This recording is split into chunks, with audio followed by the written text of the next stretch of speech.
السلام علیکم ورحمۃ اللہ وبرکاتہ۔ حضرات محترم، کیا حال چال ہیں؟ امید کرتا ہوں آپ تمام حضرات خیر و عافیت کے ساتھ ہوں گے۔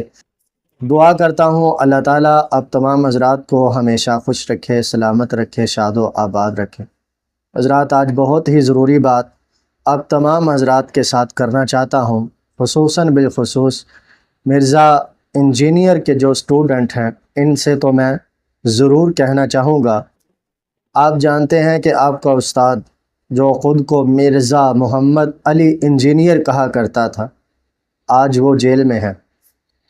آپ کو یہ بھی پتہ ہوگا کہ وہ جیل میں کس جرم کی سزا بھگت رہا ہے؟ نہیں پتہ؟ میں آپ کو بتاتا ہوں۔ یہی وہ بدبخت انسان ہے جس نے حضرات اولیاء کرام، بزرگان دین، صحابہ کرام، یہاں تک کہ حضور نبی رحمت سید عالم صلی اللہ تعالیٰ علیہ وآلہ وسلم کی شان اقدس میں بھی اس طرح کے الفاظ بولے جو ایک مسلمان کبھی سوچ بھی نہیں سکتا۔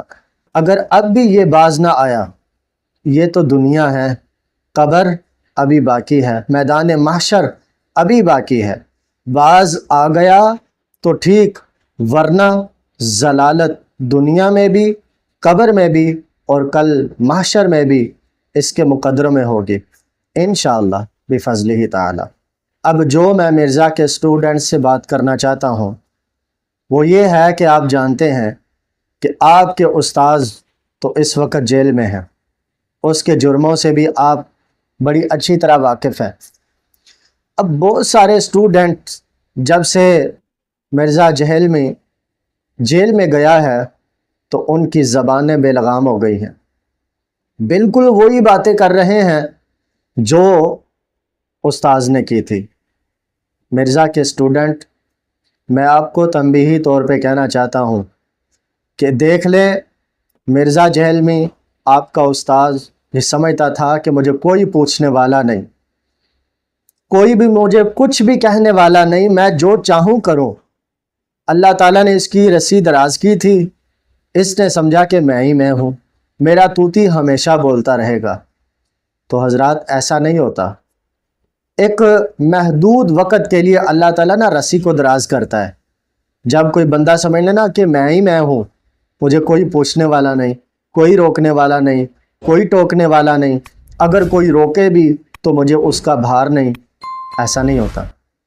محدود وقت ختم ہو گیا، اب وہ پکڑ میں آ گیا۔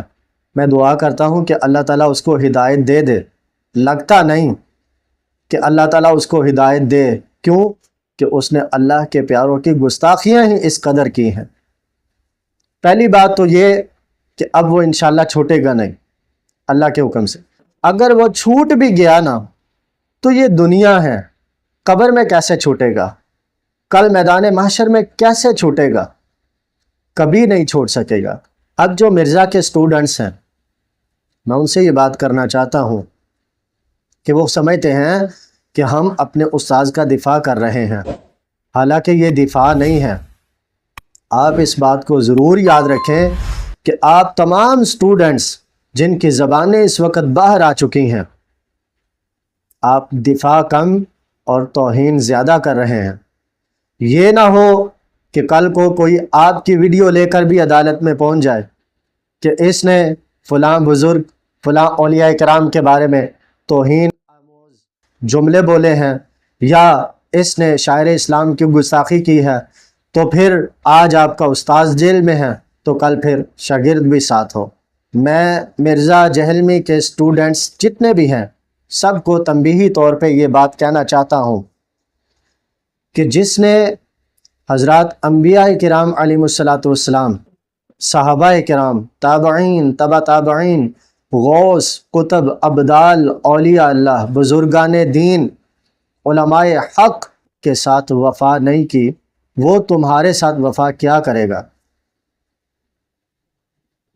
مرزا کا تو یہ نعرہ ہے، ہم تو ڈوبے تھے صنم، تمہیں بھی لے ڈوبیں گے۔ تو بالکل ایسا ہی ہے، یہ خود بھی گستاخ ہے، تمہیں بھی گستاخیوں پر ابھارتا ہے۔ آج تمہارے پاس وقت ہے، صحت ہے، تندرستی ہے اور اللہ کی دی ہوئی مہلت بھی ہے۔ آج اگر باز آ گئے تو دنیا بھی سنور جائے گی، آخرت بھی سنور جائے گی، اور اگر باز نہ آئے تو پھر یاد رکھنا یہاں بھی ضلالت مقدر ہوگی، قبر میں بھی ضلالت مقدر ہوگی، اللہ نے چاہا تو کل میدان محشر میں بھی تمہیں منہ چھپانے کے لیے کوئی جگہ نہیں ملے گی۔ اس لیے مرزا کے جتنے بھی اسٹوڈنٹس ہیں، میں سب سے کہتا ہوں علماء حق کو پہچانو، حق کو پہچانو، حق کا ساتھ دو، اور جب پتہ چل جائے یہ حق ہے پھر حق کے ساتھ ڈٹ کے کھڑے ہو جاؤ۔ میں دعا کرتا ہوں اللہ تعالیٰ سے، اللہ تعالیٰ مرزا کے اسٹوڈنٹس کو ہدایت نصیب فرمائے، اور مرزا جیسے فتنوں سے اللہ تعالیٰ تمام امت مسلمہ کو ہمیشہ ہمیشہ کے لیے محفوظ فرمائے۔ ہمارا کام تھا آپ تک پہنچانا، عمل کریں نہ کریں آپ کی مرضی ہے۔ والسلام۔